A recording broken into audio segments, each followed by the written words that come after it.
Streaming from Oklahoma's own digital studio, this is Jeremie Poplin with Thunder Breakdown.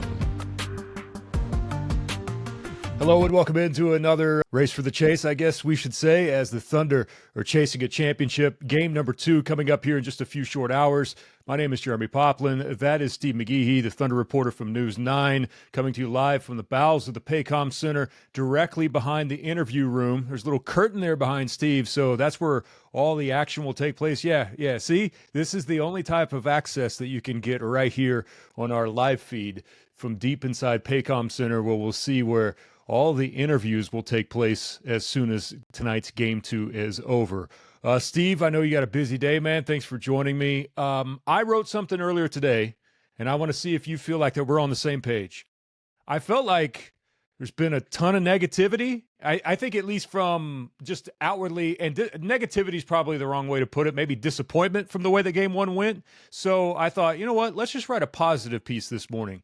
And my takeaway was, everything that happened, maybe some statistical anomalies, even in the Pacers' win on this, they got out-rebounded. They scored 11 points off turnovers. You can go through a number of different stats.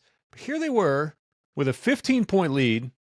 Maybe if Caruso makes that layup at the end of the first half, maybe if just one more bucket goes in, maybe one more defensive or offensive rebound, and that's a win for the Thunder. I know we get trapped sometimes in the negativity bubble. I tried to be positive about that. Do you think I was on the right path with doing that earlier today? You know, we're acting like the Thunder lost by 22 points. They lost on a last-second shot from a guy that is red hot in the playoffs. Stuff like that's going to happen. Thunder, how's Caruso yesterday at the other media day leading up to Game 2? Mentioned like 5 or 6 things they could have done right that involved him that could have got more points on the board. The line, you mentioned the missed free throw, missed layup, lane violation. You start looking at those little things that there's a point, there's 2 points, there's 3 points. So, it's not like the Thunder got beat by 22. So they will clean up the issues. The issue for the Thunder in this game was they didn't score enough points down the stretch. And Indiana did red hot. And with the 3-point line now, you're never out of the game. Down 9 with 2 minutes to go. All that is making a 3. They miss. You come down, you make a 3. All of a sudden, you're only down by 3 points. It goes that fast. So this was not a bad loss for Oklahoma City. They dealt with this in Game 1 against Denver, losing on a last-second shot. They responded big time in Game 2, and I expect more of the same today. That's why it was so intriguing to watch. No matter what the stage is, what's at stake, they were about as even, keel, cool, and calm post-game, and even through media day yesterday. It was eerily similar. As much as Game 1 reminded you of Game 1 of Denver, their reaction reminded you to the exact same reaction they had after that situation happened. Yes, they've been down this road before. They didn't get outplayed. They got outplayed late. It comes down to just didn't make shots at the right time, and Indiana did. They got some key rebounds at the right time. I expect Jalen Williams to play better. I expect Chet Holmgren to play better. Shea played great. 38 minutes, played a lot of minutes. We'll see what the Thunder do when it comes to the double bigs. Chet and Isaiah played a lot this year together. They did not play together in Game 1. I would imagine we'll see more of that. But Oklahoma City, they've been down this road before, and I think that really helps out this team. As they look at that tape over and over again, they saw many ways they could have won this game. So that probably gives them some positive confidence going into Game 2 tonight. We talked about this on the post-game stream that we had the other night. I thought it was intriguing the way that Mark answered the question about the double bigs.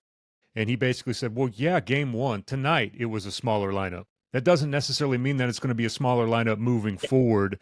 They have interchangeable parts with this team, and that's what has made them so good. They're very versatile, not only defensively, offensively. Mark is the mad scientist. He's going to go back into the lab, which I'm sure he has, and it will probably look different in terms of what lineups he wants to push out there tonight. If Cason Wallace starts tonight, if he does again, I don't think it's a big deal. I think the starting 5, Jeremy, I think you agree, is overrated. It's overrated for the 5 guys on the floor at the end of the game with the game on the line. That's the most important thing. But, I can imagine Chet and Isaiah will see time on the floor tonight together. Isaiah only played 17 minutes. He wasn't disappointed about it. He trusts Mark Dagnall, one of the better coaches in the NBA. He trusts what he's doing.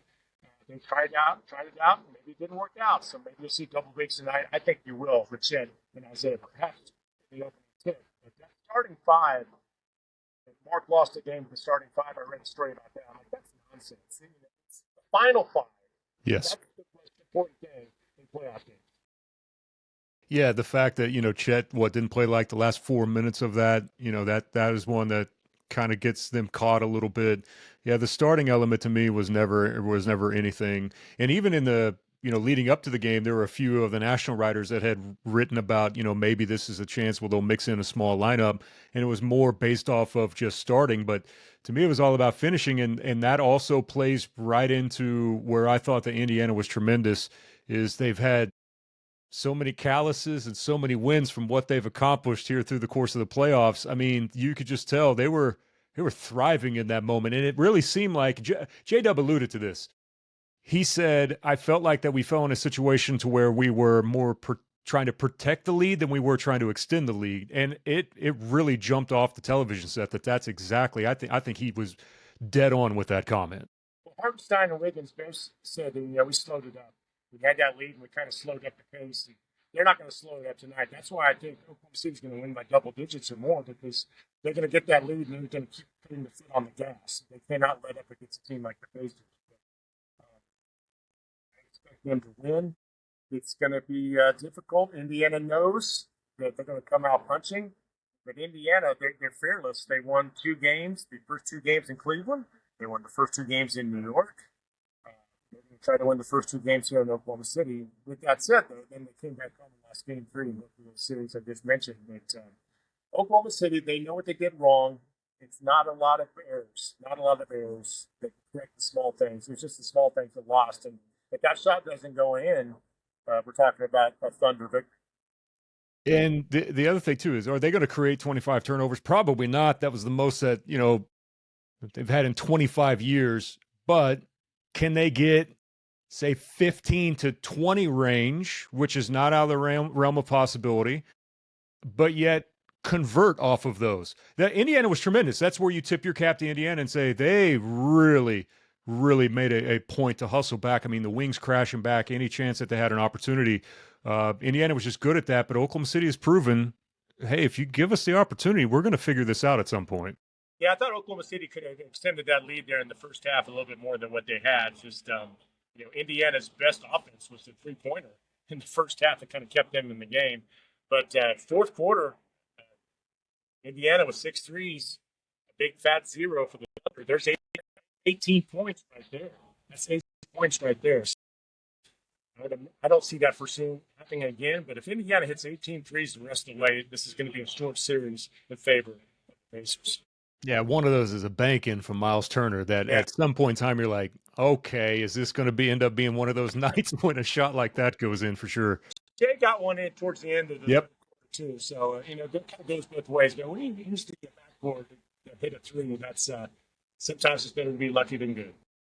So what type of energy level do you expect out of the Thunder tonight? We talked about it, mentioned it briefly. Game 2 in the Denver series, they come out and win by what? It was a 43 or 46. I think it was 43. I think a lot of people are expecting that same type of energy and effort level tonight in Game 2. There's no reason to believe that it's not going to happen again. That's just the way the DNA of this Thunder team is. They're going to be yesterday still look extremely upset with the way they played. So I expect Chet to be better and Isaiah Hartenstein to be better. And they're going to be relentless on defense for all 4 quarters. They were relentless in the first half, kind of tapered off there in the second half. But when you're making shots like Indiana did, it's hard to turn the ball over. One thing I want to see corrected is Thunder didn't have much ball movement. Only had 13 assists. I had to do a double take on that. Only had 13 assists in the game. They've had quarters this year where they've had 8 or 9 assists in the first quarter. So I was stunned to see they only had 13 assists. And, Steve, that plays right into Indiana. All the advanced stats will tell you, even as at times the ISO heavy and elements of the season Oklahoma City's been, not too much, but Indiana's kind of thrived on teams that want to play like an ISO version of that because their defense has been kind of built towards that to really negate that. And that to me helped play right into what Indiana want Oklahoma City to be in game one. Indiana has a fast defense. Dort mentioned it yesterday. Mentioned it again today. So this is probably the best defense as far as quickness, speed they have faced all season long, and I think that's the reason why it was a relatively low scoring game. They'll figure that out. They'll speed up the game if they have to. They'll slow down the game if they have to. But whatever Indiana does, I think Oklahoma City will have an answer in game number 2 because the Thunder have the talent, they have the roster, they have the bench, and they have the coach to figure it out. Before I ask you things that you think the Thunder need tonight, I got to ask about just the environment in game one. I know it was a bummer for everyone for it to end the way that it did, but just being there and feeling the energy inside there, what was game one like from an atmosphere standpoint? Just like game 5, Minnesota, game 7 against Denver, it was extremely loud.